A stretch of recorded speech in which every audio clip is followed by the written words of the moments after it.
change of the actual problems of ecological and social transformation. And now we are very interested by your lecture, please. Thank you very much, Wolfgang. That's a very generous introduction. And hello, everybody. I think I've met most of you here over the last day or so. It's lovely to be here at this significant conference for your discipline. So as Wolfgang said, I'm going to be exploring the relevance of meaningfulness to the organizations that we need to navigate sustainability transitions, and also our vision for what kinds of persons we may need to become to make possible future ecological civilizations.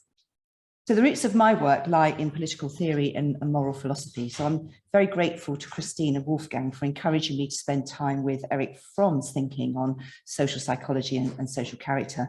And I hope to make some connections to his thinking. In reflecting upon sustainability, I've become, as all of us have, very aware of the many crises which are signaling profound shifts in how we live upon the earth. And at the heart, for me, of so many of these lie the struggle for democracy against authoritarianism. An authoritarianism that would take from us what President Zelensky describes as the right to live in the modern world, but also the right to have a sustainable future for all living beings and things, enabled by humanized modes of production. Personally, I've become one of those people who watch the news from behind the sofa. And often I can't find the words to express what I see. I try not to take this as a totally negative experience. I think that embracing muteness, staying with silence, can be potent with reflection, struggle, and new beginnings. A withholding of comment so as to really attend to how matters stand for other living beings and things. And indeed, I think that muteness has something to offer, a theory of transition. Muteness as a form of waiting to speak. Muteness is derived from the Latin word mutare, to change or to change oneself into. And from this verb, interestingly, we also get mutual, having something in common and shared, as well as mutant, something that is changing, shifting, and transforming. And I think there's a link between the two. Risky changes in being are prolific with unexpected novelties, some monstrous, some generative of new ways of living together. To distinguish between these, we need tools of ethical evaluation, combined with a suitable organizing principle that will help us to augment desirable transformations into our associational life. In my research, I've explored how meaningfulness and mutuality together can provide an organizing architecture for ethical and democratic judgment in collective decision-making. And I argue that mutuality unlocks meaningfulness and provides for a release of voice, which helps us to explore and make sense of how change impacts the beings and things that give meaning to our lives. So we know that human beings have disrupted the ecological conditions for life upon Earth.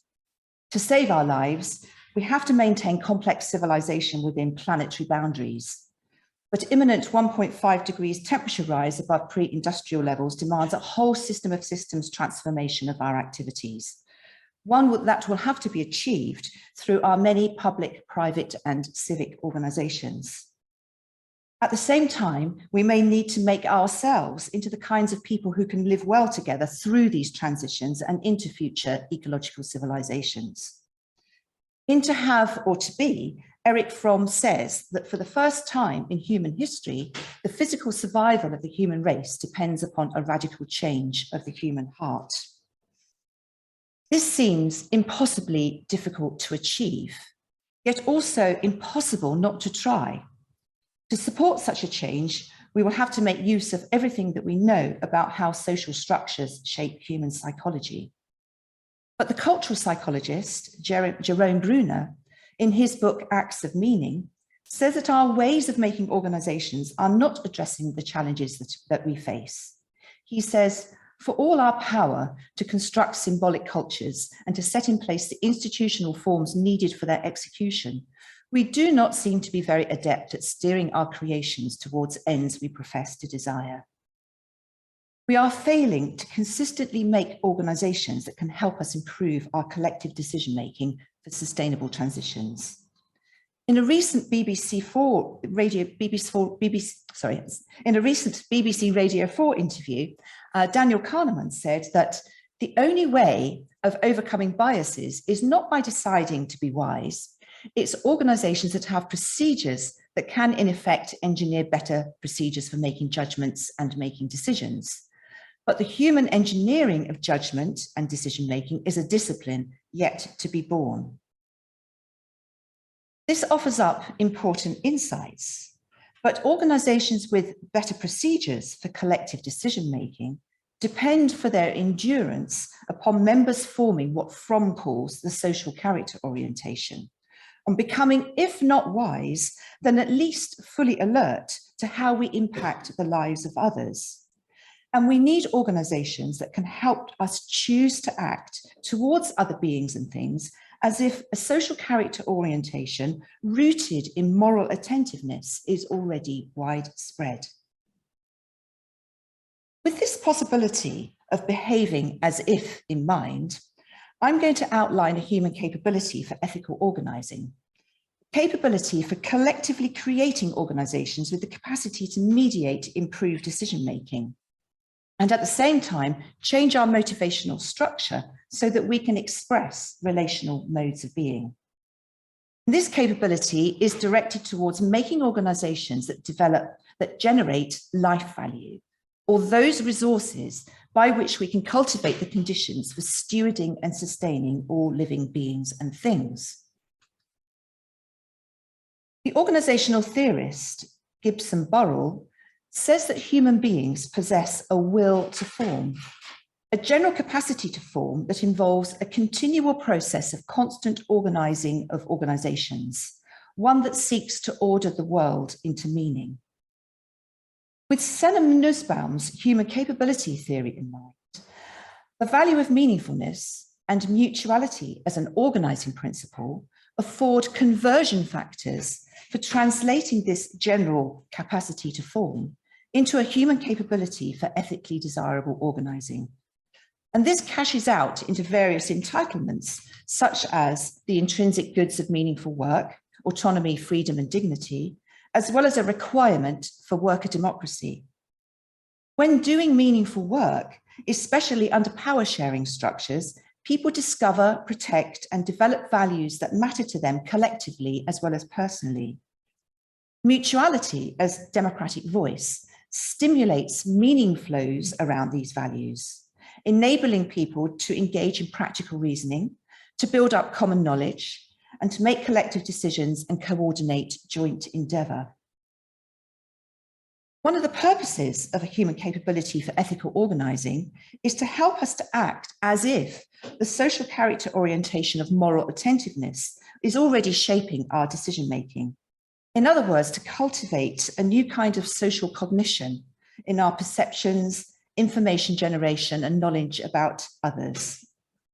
The anthropologist Mary Douglas, in How Institutions Think, describes organizations as embodying thought worlds, or the social cognition that shapes our thinking, feeling, and acting.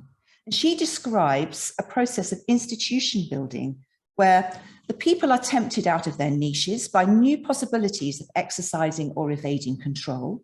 Then they make new kinds of organizations, and the institutions make new labels, and the labels make new kinds of people. Practical reasoning for sustainability transitions, or what we ought to do, depends upon social cognition being ethically oriented, thinking and feeling that is directed towards taking care of worthy objects, beings and things of independent value and moral significance.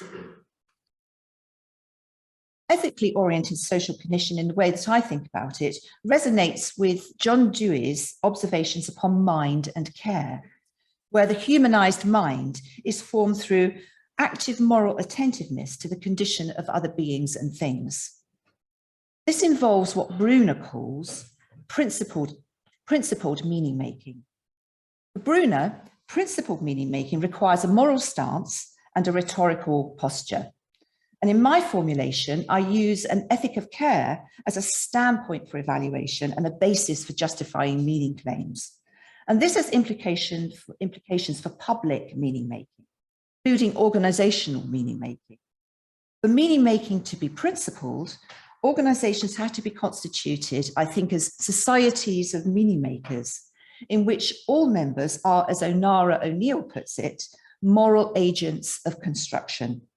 Agents who are recognized to be capable and equal co-authorities in meaning making, authorized to join with others in the gathering and ordering of ethical materials in order to achieve morally viable ends. So with this backdrop in mind, my core themes today are: how do we make organizations capable of mediating practical reasoning for improved decision-making, which is directed towards Earth stewardship? Organizations that afford pathways for developing the social character rooted in moral attentiveness needed for living together with other beings and natural things in ecological civilizations, and improve access to life and work meaning for everyone by overcoming corporate alienation as the dividing of the organization from its duty to create life value, or its foundational reason for being that legitimates its use of Earth resources. Before exploring these themes in more detail, I just want to give you a brief overview of meaningfulness and how it can apply to sustainability transitions.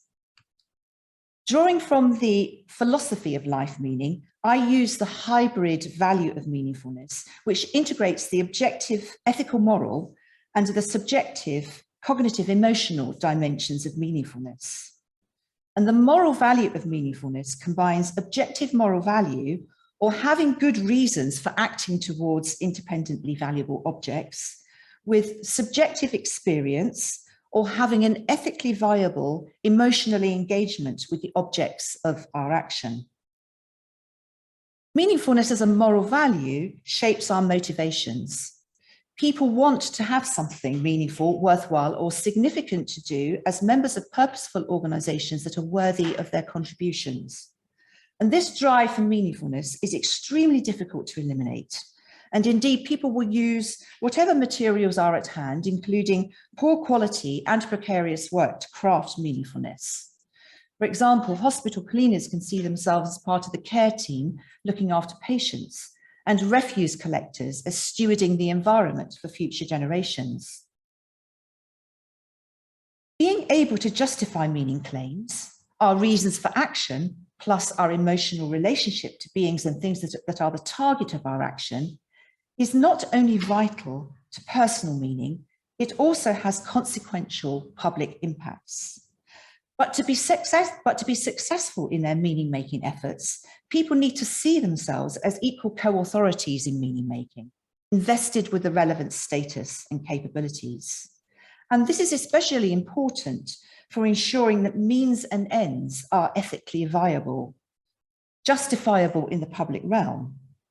And work as action that involves means and ends is meaningful when activities are structured by intrinsically valuable goods of autonomy, freedom, and dignity, directed towards taking care of beings and things that have independent value and are morally significant, and are experienced as emotionally engaging and worthwhile.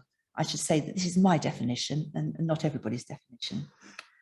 Democratic contexts, I think, are important for connecting personal meaning to organizational meaning.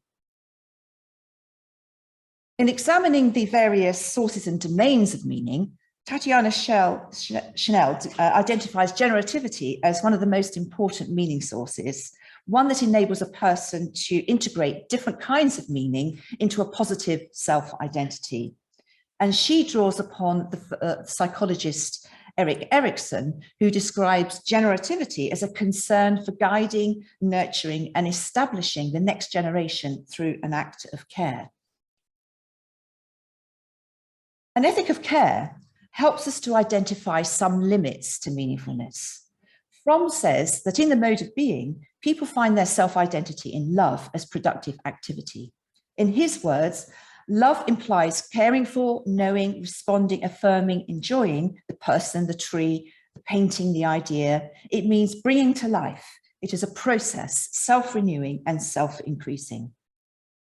When we incorporate morally valuable persons or other valuable things into the meaningfulness of our lives, this does not mean that we can do anything we like to them. Meaningfulness involves a concern for how well things are going for those valuable objects and how we can promote their flourishing. Principled meaning making helps us to evaluate how well we are doing to care, to steward, to maintain and to repair. It establishes a social horizon of legitimate meanings. This framework, I think, can be applied at different scales of organising in sustainability transitions. Climate transitions are shaped by a fundamental tension between sustainability and resiliency. The anthropologist Joseph Tainter comments that people sustain what they value, which they can only derive from what they know. Sustainability, then, is a form of work by which we maintain what we know and care about as lives that we value. And resiliency is the capacity for change in response to disturbances that impact the welfare of things that matter to us. But sustainability and resiliency are in tension with one another. We want to preserve and sustain those things that matter to us, but these things cannot remain unchanged under climate pressures. This can produce alienation, feeling of not being in control, leading to frustrations, anxieties, and dread. But this sense of alienation also makes the sustainability resiliency tension a key site for potentially productive meaning making. And within a framework of multi-level meaningfulness, we can collectively explore diverse meanings thrown up by this tension and so deepen our knowledge of other beings and things that matter to us and how we can care for them in the midst of change. For this framework to operate, democratically arranged organisations are to be preferred, giving organisational members influence over the normative governance of strategic meaning systems, subjecting those meaning systems to public evaluation using democratic procedures that are rooted in principled meaning making. Robert Nozick says that justifying the objective value of the meanings underpinning our subjective experience of meaningfulness is of utmost importance to us. In his theory of value and meaning, meaningfulness illuminates our relational and interconnected reality. And Nozick observes that the process of meaning making is in itself of intrinsic value, generative of personal distinctiveness and collective patterns of living. And he says, into this patterned process falls our hopes and activities, our desires to attain and to transcend, our search for value and meaning. In work and in other action contexts, such as, for example, citizens' urban placemaking, meanings are immanent potentials, and they will remain pre-political until activated by public processes of deliberation and difference. Being able to justify meanings and putting them to use in collective practical reasoning is therefore profoundly linked to the possibility for democratic voice and organisational belonging. So I think that this framework can highlight some fresh entry points into problems that are faced by many organisations. Our associational life is littered with attempts to rehabilitate our organisations and to repurpose them for sustainable futures. And here are just a few that I've been involved with. And I think that some of the most interesting efforts challenge conventional approaches to the stakeholder model of the firm. Combining multi-level meaningfulness with mutuality as an organising principle goes beyond win-win or triple bottom line approaches to stakeholder inclusion. But none of those examples in that slide were completely successful. And I think on reflection, what was missing was an eco-sensitive ethic at an organisational level that could foster moral attentiveness and inform principled meaning making. helping people to act as if the new society was already upon them, and as if the new social character orientation based upon moral attentiveness was already widespread. As agents of construction, people can be sensitized to sustainability concerns when organizations deliberately choose to introduce life value concepts, devices, habits, and procedures. So, for example, giving rivers legal status as persons, or understanding animals to have capabilities for flourishing, as well as culture and meaning of their own, and even extending care ethics to socializing artificial intelligences of our own creation. In his concept of life value creation, Jeff Noonan draws upon John McMurtry's work to describe life value as entailing those facilities we need to maintain and develop life and its sentient, cognitive, imaginative, and creative practical capacities. Arenas of life value creation are potentially radical for organising. But organising is assumed to be a task for managerial and technocratic elites, even though powerful elites have misused their privileged access to organising to breach planetary limits. And we need a new imaginary of all people as makers of organisations, equipping them with a human capability for ethical organising, one that is informed by eco-sensitive meaning systems. Eco-sensitive meaning systems recognise more than human development in how our flourishing is implicated in the flourishing of other living beings and things and natural ecosystems. And an orientation of care whereby we are willing to become the means through which these other beings and things flourish, thereby generating new sources of life meaning in the service of planetary preservation.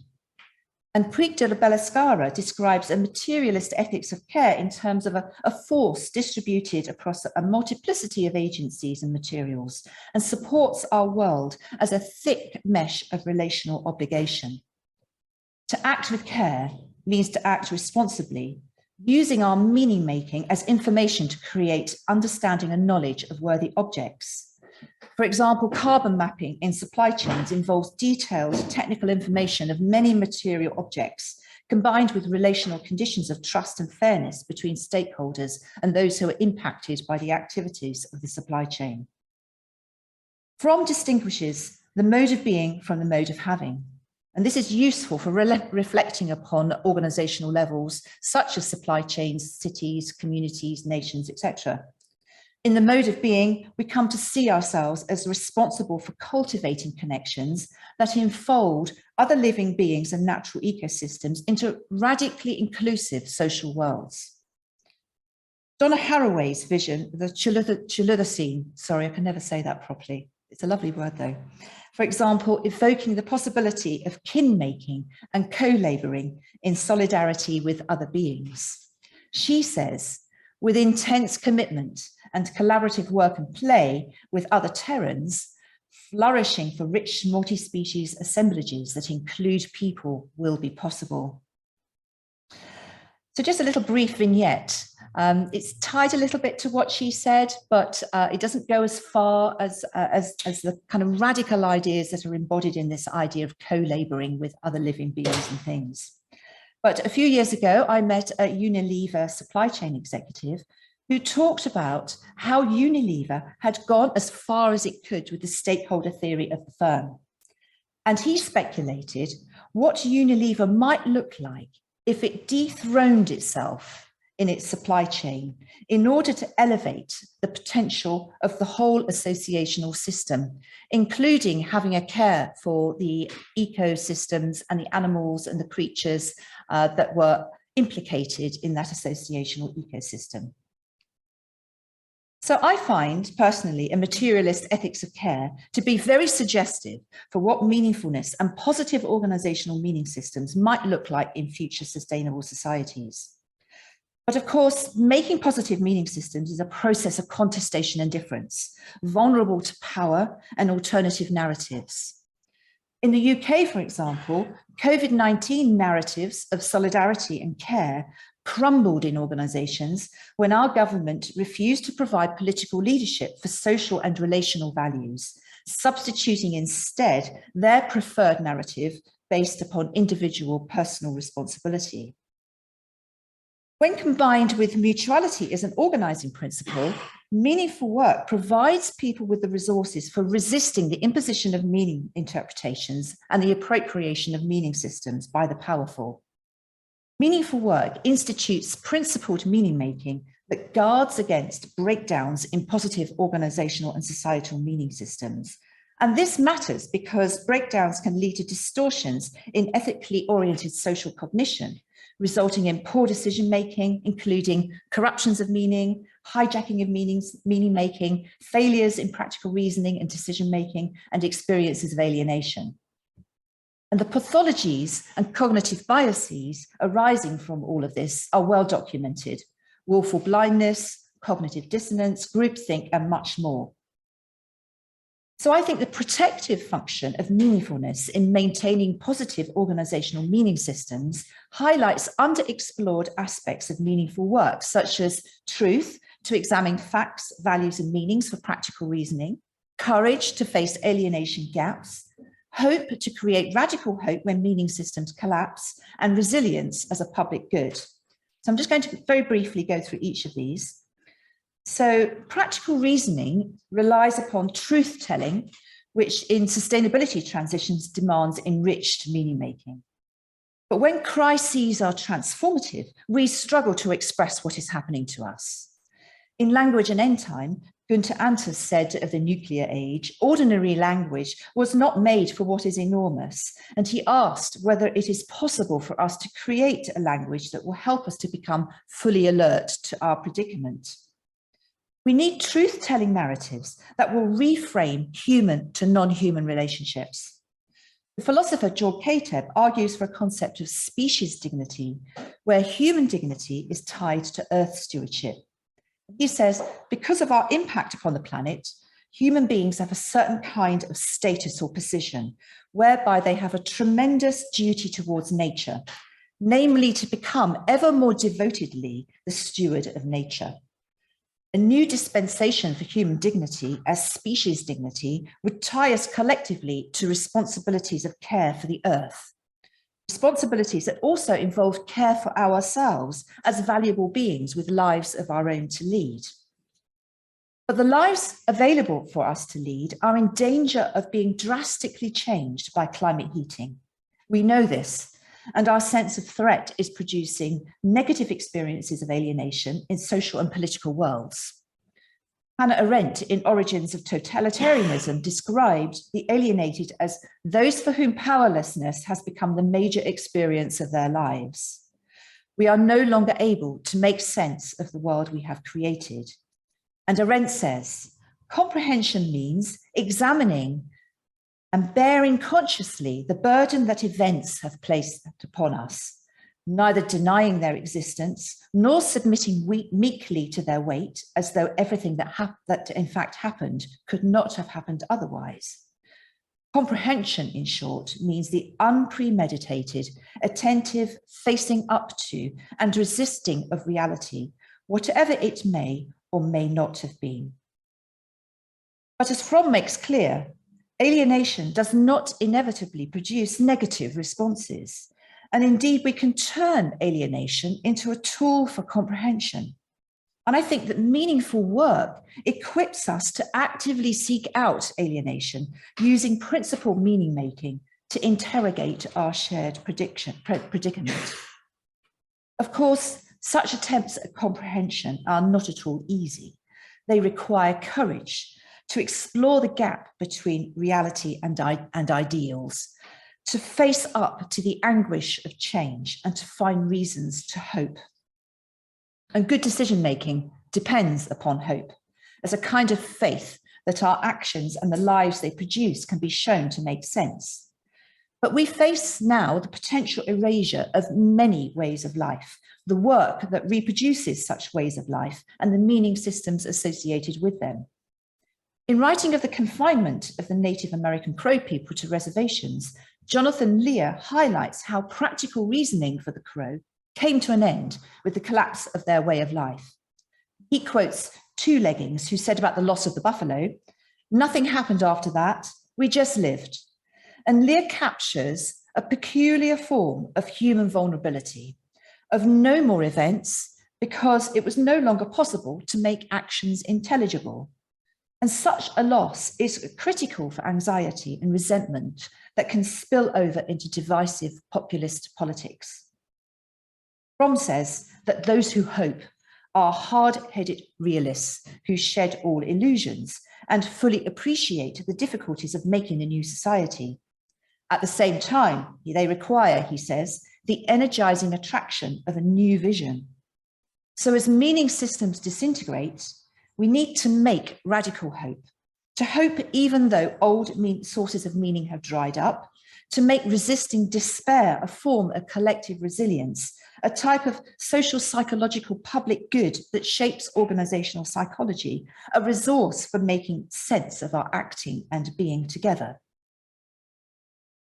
Becoming attentive to peril is painful and risky because doing so may set in train vicious cycles of negative alienation. But we can protect ourselves from negative alienation by cultivating a wealth of positive meaning sources derived from sustainable Earth-human relations. And these can underpin collective resilience as a public good and therefore new possibilities for life meaning. Rep argues that a meaningful life is one that is rich in perceived sign meaning. And in harnessing meanings for practical reasoning, we are also harnessing them for meaningful lives.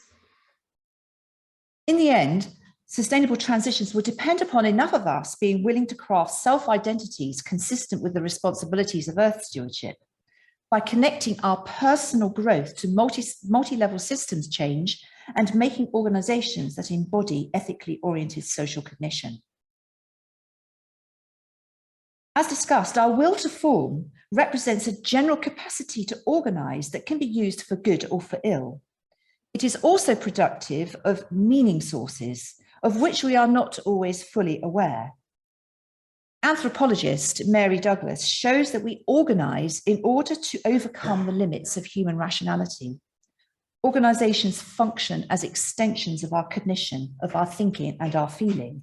Their thought worlds shape our perceptions, in Douglas's words, squeezing each other's ideas into common shape. And from this common shape of ideas, we derive responsibilities that we put upon one another. And Douglas says that people make organizations to stabilize wavering commitment to collective action. Wavering because our desire for the benefits of joint endeavor is in tension with our desire for control and autonomy. And she describes how people start and maintain organizations through interactive cycles of institution building. She says, people get organizations going by using founding analogies to systematize knowledge and coordinate participation. And these analogies are rooted in fundamental oppositions such as man-nature, male-female. They ground conventions and habits, becoming naturalized into legitimating principles that provide reasons for action. In this way, she suggests that organizations become living machines for social cognition and decision-making. They proliferate labels and categories derived from their founding analogies, and they are also wellsprings of meanings, an inheritance or resource for meaning-making in organizations. And in the process, they make us into certain kinds of people. Douglas says that we delegate our most important decisions to the organizations that we've made. But if this decision-making is not to become fossilized, ill-fitting for new challenges and crises, we must repeatedly break through the fixed patterns that they present to us, their selected memory, their stunted experience, or what Douglas calls their narcissistic self-contemplation. We have to resist their classifying pressures, and we have always had to do so since there's been no period of unquestioned legitimacy. And she says human history is studied all the way from the beginning with nails driven into local coffins of authority. Douglas suggests that to analyze our own collective representations, we should relate what is shared in our mental furnishing to our common experience of authority and work. This common experience is shot through with oppositions and tensions that are hardwired into every organization because of their reliance upon founding analogies. And Douglas says that at one point, near the top of any organization, the structure is based ultimately on balanced opposition, as at the summit of national and international systems.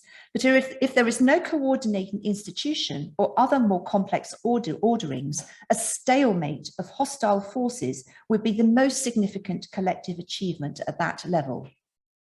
Oppositional dead ends, such as those, for example, that could arise from sustainability resiliency tensions, can produce vicious cycles of corporate alienation, visited upon one generation of members after another. But positive responses can be encouraged if we use the tools of meaningfulness to break into those vicious cycles, not looking away from experiences of alienation, but forming organizational procedures that track the hidden oppositions by which any particular organization is held together. And principled meaning making, as I've described it earlier, helps members map founding analogies, question legitimizing principles, and to reformulate cognitive devices in the organization's thought world. Founding analogies scatter meanings, both positive and negative, through the structures and culture of every organization. And Douglas describes these as, like so much bric-a-brac, these proto-theoretical pieces lie around, ready to be pressed into service to promote the thinker's deepest social concerns. They provide ethical resources for people to initiate new cycles of institution building. But some of the materials lurking in the recesses of every organization can be undesirable, such as belief in a malign and unjust cosmos with evil humans in their midst. We have to remember that Douglas was an anthropologist. And these, however, if they are indeed lurking there in all our organizations, are imminent potentials of anti-life. Multiple level meaningfulness can provide critical tools for countering anti-life, alerting members if such divisive remnants of foundation emerge in their collective meaning making. So there's an extensive organizational theory literature on dualities and tensions that I think might be useful for exploring organizational meanings through something like Mary Douglas's approach to organizing. So, for example, Grates and Smith used dualities as a theory of change, and this is one that I've applied to the case of a transitioning dual constituency mutual. This was called, and is still called, I think, Rochdale Borough-wide Housing, a housing association with a co-ownership model involving workers and tenants. And here are some of the elements of change observed during a leadership program which I conducted. Change that revolved around the formation of a collective co-owner identity that underpinned the responsibilities of all organizational members to participate in making the organization into a mutual. One of the interesting aspects of the observed change, however, was that at its later stages, the emerging organization generated unexpected forms of alienation. And in particular, the alienation of the organization from its desired self-identity as a mutually owned entity, especially, I think, because it was struggling within a public service ecosystem, an economy of public services that was directed by a kind of neoliberal government set of policies. Corporate alienation is a particularly powerful signal of how an organization has become separated from its potential for life value creation. Such alienation is not just a psychological rupture, it's a distortion of social structures and the meaning systems that govern social cognition and culture. Corporate alienation desensitizes organizational members to how their activities impact the well-being and flourishing of valuable beings and things. It renders people vulnerable to attempts by the powerful to subvert and appropriate meaning-making processes. Corporate alienation can derive from what Stephen White describes as an interior malignancy, which is systematically invasive, not directly willed by anyone, and can be lethal to its host. This is a type of corrupted organizational logic maintained by failures in ethically oriented social cognition. It produces a disintegration of meaningfulness, a sense of dearth, or a brute insufficiency of meaning that fractures principled meaning making and poisons meaning sources, resulting in severe threats to collective and personal identities. The opposite of interior malignancy is corporate commitment to life value creation. But this entails being open to changes in our collective motivational structures, as well as facing up to dilemmas regarding what must change and what must stay the same. The experience of change can be profoundly alienating. The objects we value, with which we are intertwined, may become unrecognizable to us, too monstrously transformed for us to be able to appropriate them to the meaning content of our lives. Fromm describes how we become distanced from valued objects, even as we seek to possess them as objects of having. He says they become chains that interfere with our freedom. They block our self-realization. As a result, rather than being active towards the object in a process of mutual alive relatedness, we force them to change so that we ourselves might remain unchanged, or we reject them if they change to preserve their own ways of being in ways we find unacceptable. We need an openness to mutual change that enriches both parties.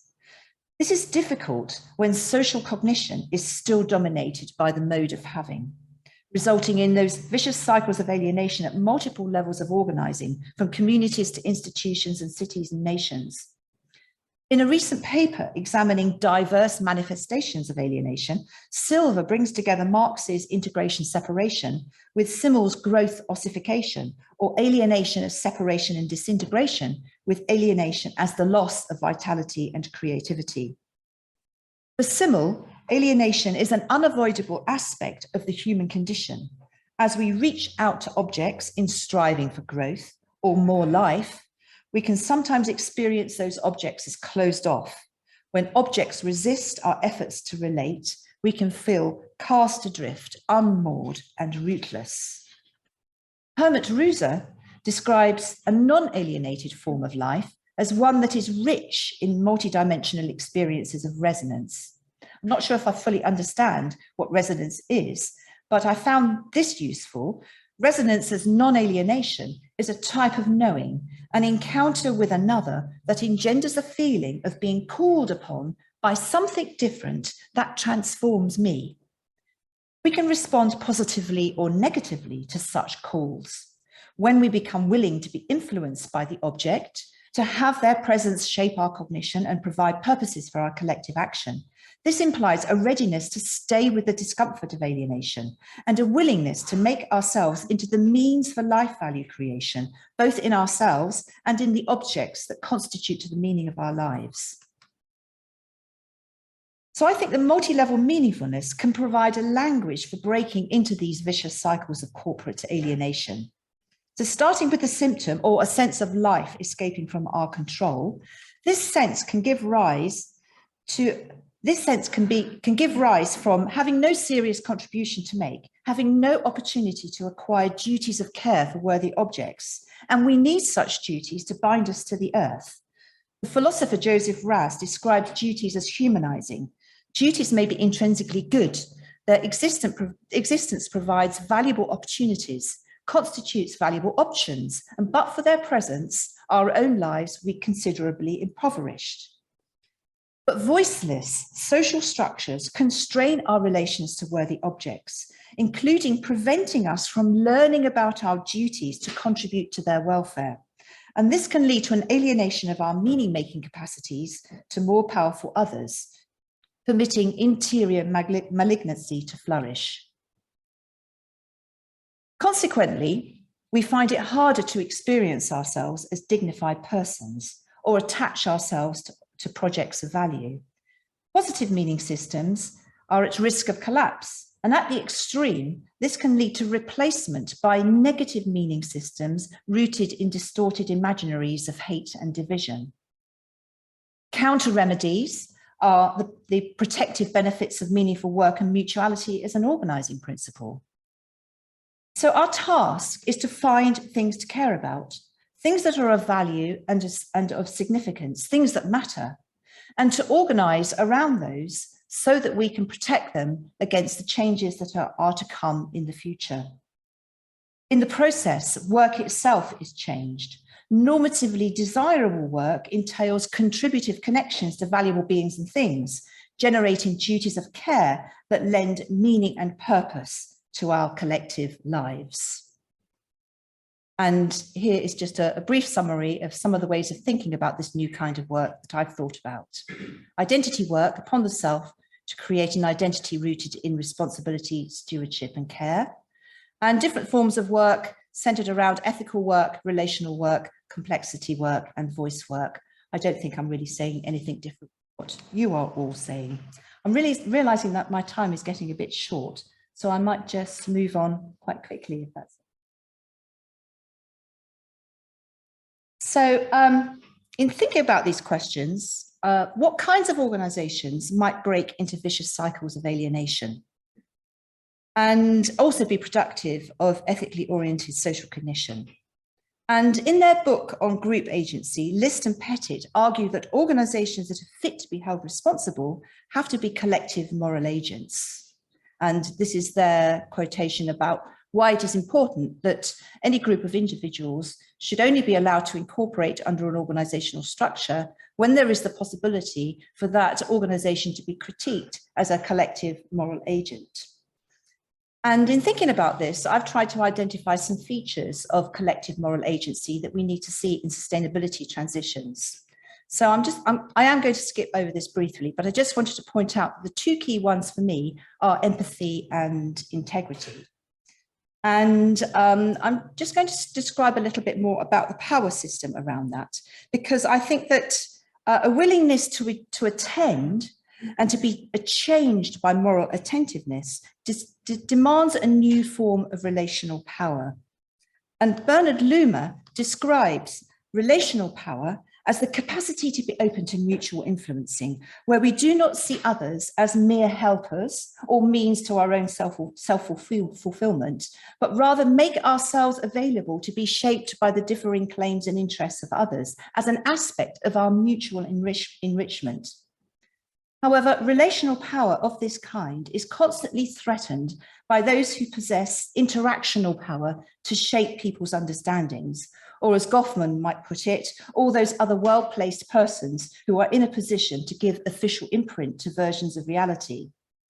And Rainer Force describes a type of noumenal power consisting of the ability to use, influence, determine, occupy, or even close off the space of reasons and justifications of other subjects. And narcissistic organizations use noumenal power to dominate meaning-making, in turn triggering vicious cycles of corporate alienation. But organizations with collective moral responsibility and embodying these features of empathy and integrity can help to promote power as mutual influencing. Rather than demanding that society open up to their extraction of resources, such organizations are willing to be shaped by citizens as workers, suppliers, and members of communities. They recognize how they are made and maintained by the human capability of organizing of many interested parties. And this constitutes a type of open source publicness, where open source refers to the availability of the organizations to those who have an interest in its activities. And publicness refers to how the means and ends of the organization include and impact valuable beings and things. And such organizations could include, for example, platform cooperatives, social enterprises, multi-constituency mutuals, instituting power as mutual influencing, which generates new ways of relating to the organization, so that those who have an interest in how well the organization is doing might also have an entitlement to contributive connection, translated into new forms of membership options, ranging, for example, from a full responsible member with decision-making rights and obligations to observer and advisor status. And these are not just workers or managers or owners, but also members of communities and anybody who is impacted and affected by what the organization does. In the end, to realize such innovations, we will need a fresh democratic dispensation, a system of democracy covering our associational life across all fields of endeavour. And Fromm says that our future as a species will depend upon how many brilliant, learned, disciplined and caring men and women are attracted by the new challenge to the human mind, and by the fact that this time the goal is not control over nature, but control over technique and over irrational social forces and institutions that threaten the survival of Western society, if not the human race. And this seems to me about right, except that this time we need not the brilliance of a cadre of philosopher kings and queens, but the brilliance of all persons and even other living beings and things, a radical inclusion of life into more than life, into democracy as a way of life, a system and an ethical practice for the co-creation of life value, a platform for ethical organising and a people-making project. Democracy as a total learning system that unlocks the value of meaningfulness, the relatedness of our beings and doings, and with the capacity to address the authoritarian dead end and generate new possibilities for establishing future ecological civilizations.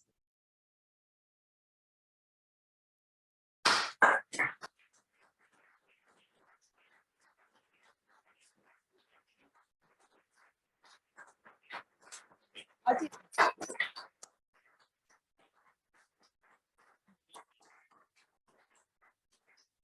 did skip a bit in the middle and I've probably used up all my time. So apologies for not giving you the whole thing, but very happy to answer questions either here or elsewhere.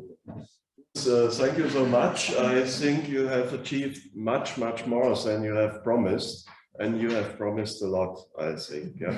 This was such a well-integrated firework of concepts, of models, of transformation. I think we should, not yet at the moment, but in the near future, much more time to discuss your models, your multitude of models.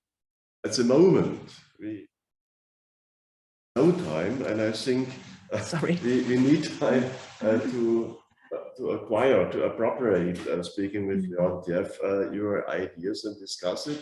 And I think we will have several forums. And this is also to say for the other keynotes, of course. I think every keynote speaker has given us a projection where we could talk to, where we could go to, and of course we have discussed this and debated this. That's clear. Perhaps symbolically, one question or one short remark. Yeah, but we have to make our break.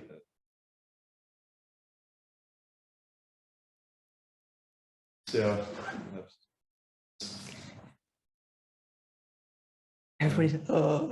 You can have my slides, by the way. Okay, then it's egoistic, but I make a concluding remark. Yeah, I think you gave a multitude of models, but one model is your hope model. I have heard the name, hope, resilience, this concept, courage, of course, and this is one example how we could lead the discussion with colleagues who are on the other side of the political thinking, like Fred Luthans. Fred Luthans, who has created with worldwide success the model of psychological capital. He hasn't created, he has taken four concepts and has modeled them together.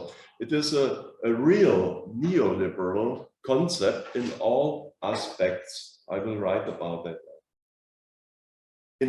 But it has no sense to criticize this and says, oh, Fred, you are old capitalist and you might make your millions with, you should look his YouTube films, his movies, yeah? So it's the best self-marking you ever could conceive. It's absolutely relevant for Rainer Funk's analysis, for Thomas Kuhn's analysis, social characters, but it wouldn't have any sense to counter it and say, oh, that's bad, that's not good.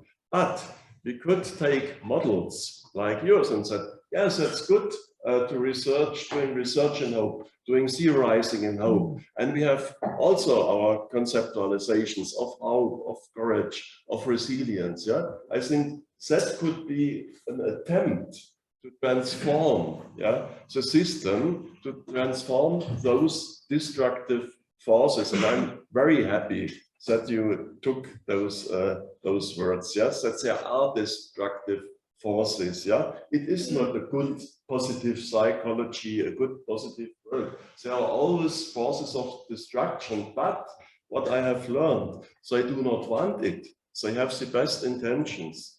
And of course also a warning us, we also have the best, must be self-reflexive in the means that we take. That's all I have learned.